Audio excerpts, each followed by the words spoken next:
made it to the hospital. I called and checked in for my appointment because now we have to like check in, make sure you're healthy. That way they don't have a lot of people waiting. But this is my first appointment with my new doctor. I'm excited but nervous. I hope she's nice. And hopefully we get on to doing some stuff today. Let's see how it goes. I'm gonna try and film, but probably it won't be an option, so I'll probably talk to you guys once I'm back in the car. Okay, see you guys later. Okay guys, I don't know if you can hear me, but apparently I had a procedure scheduled for today. I have no idea what it is. The doctor's gonna come in soon. I'm gonna meet her, but let's see what all this is about.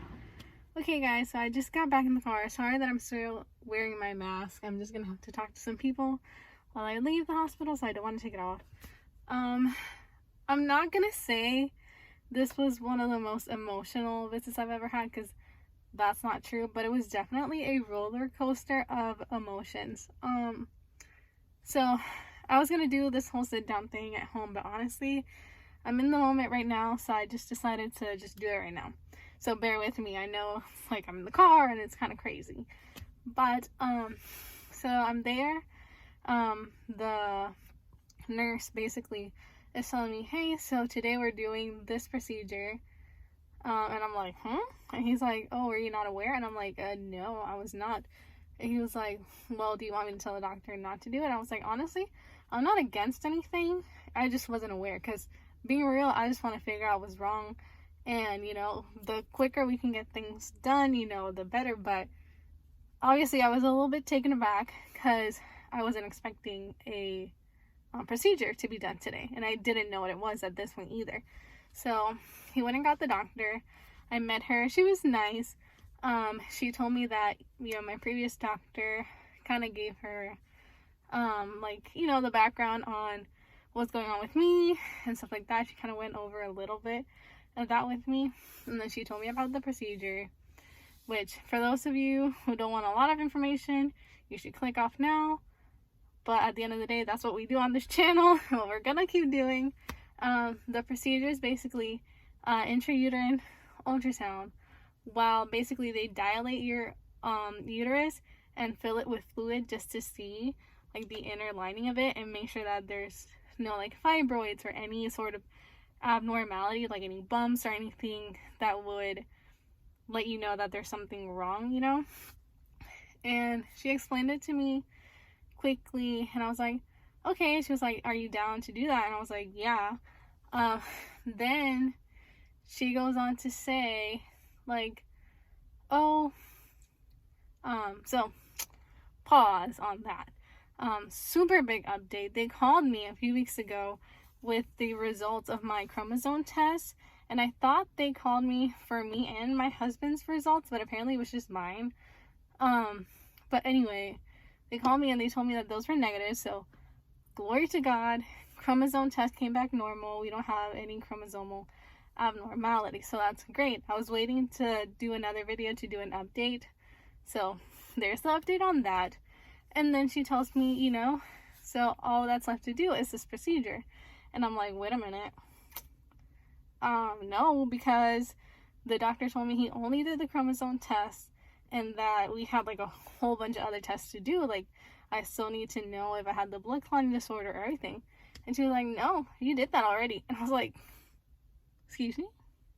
And she was like, yeah, you did that already. All of that came back normal. So if this comes back normal, we just don't know what's wrong. And I immediately wanted to break down in tears, because in a way, yes, I'm grateful that nothing's wrong, but at the same time, you know, you just want answers. For me, at least, I can only speak for myself, but going through so many miscarriages and still wanting to have another child, possibly more children if possible, I just want an answer. And I've just been like hoping to get diagnosed with something that, you know, I'm like, okay, well, we identified the problem, we have a solution, you know, we know what to do. I don't want to live in like, well, I don't know, and I just have to keep trying blindly. That's literally been my worst fear.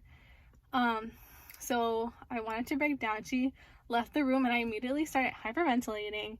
I was like, oh my gosh, oh my gosh, oh my gosh. I was like trying to calm myself down, but honestly, it was a lot. But I did. I got myself together. I was like, you can't do that right now. You can't do that in here. just do that later in the car. So she was like, okay, well, let me go double check and I'll let you know. So long story short, she comes back and I'm like, okay, we're gonna do this thing. And she's like, so I realized you are missing some blood work. And I was like, oh my god. She was like, yeah, you're missing some clotting disorder tests. And I'm like, so there's still hope. Because honestly, realistically, you guys have heard me say this before, that's what I'm hoping for. It's one of the easiest things to treat. Not that it's like easy, but in comparison to other things, like it could be worse, you know what I'm saying? So I was like, okay, whew, I can breathe a little bit now, because there's just so many things even that happen in my regular day-to-day life that I just need explanations for, and I feel like that would be the perfect explanation for it.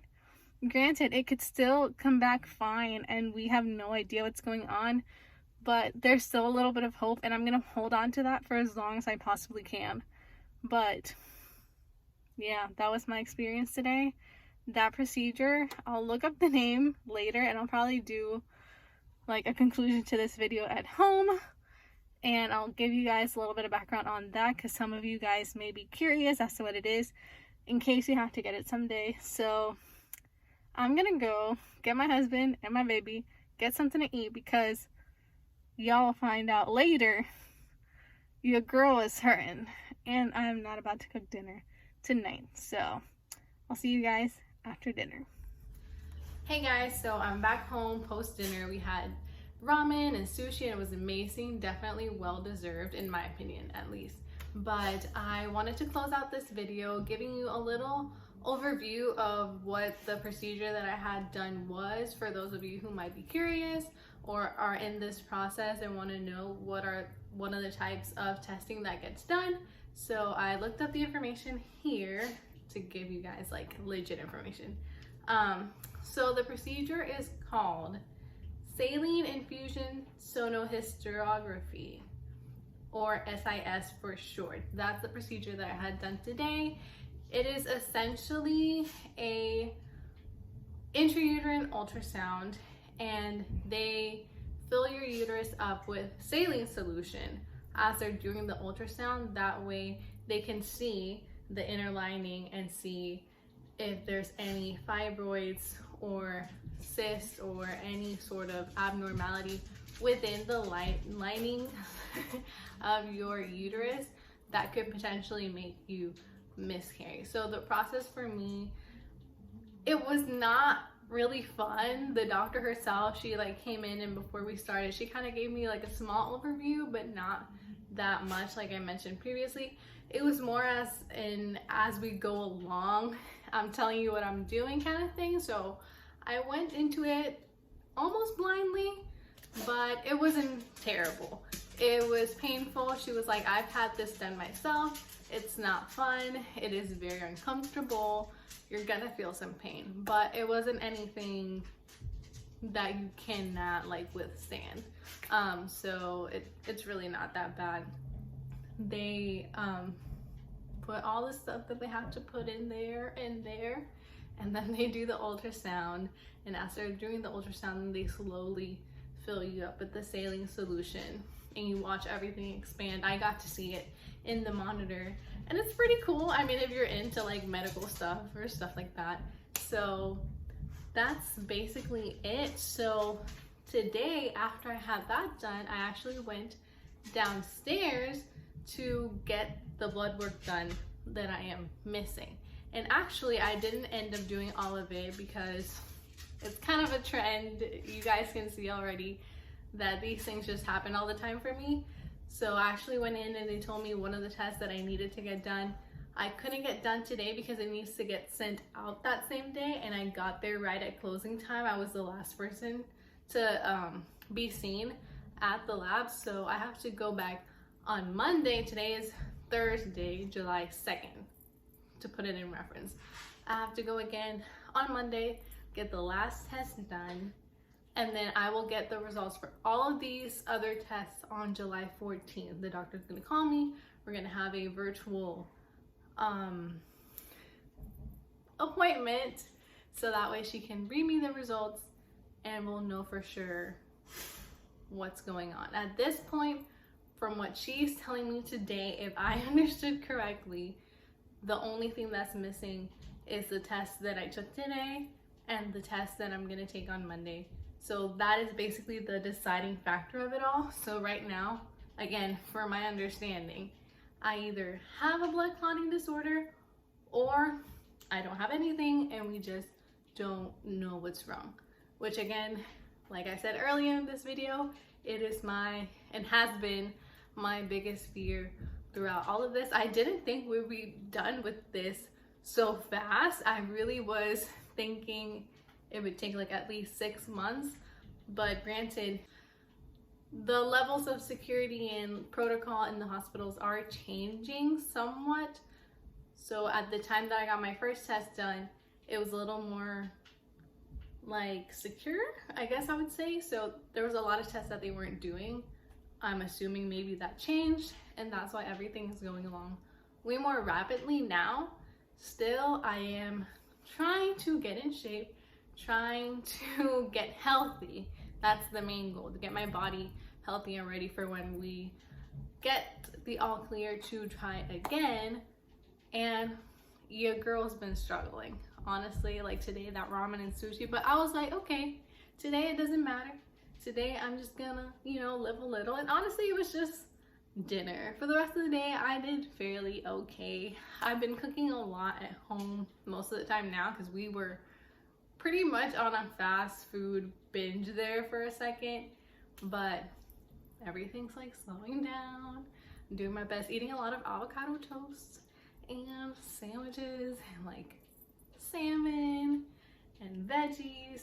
So obviously you slip up here and there, but it's a process. I like to see it as a lifestyle change, not as a diet, because realistically it's something that I want to keep up. I had done it in the past and I was very consistent with it, and I did it for a few years actually, but fell off the wagon and fell off the wagon hard. So it is a slow process to really get back into the groove of things.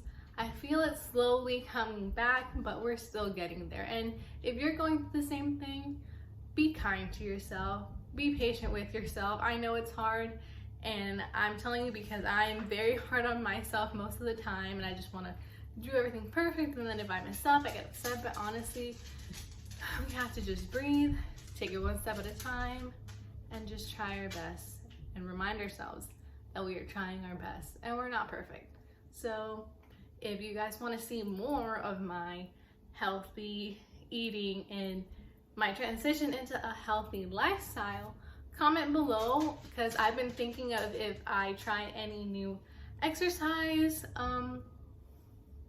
regimen or a specific sort of food intake. Maybe it'd be fun to document it, and maybe it'd be fun to do it with a few people who want to do it too. So definitely let me know in the comments below what you think of that. But all in all, that's it for this video. Thank you so much for watching, and I'll see you next time.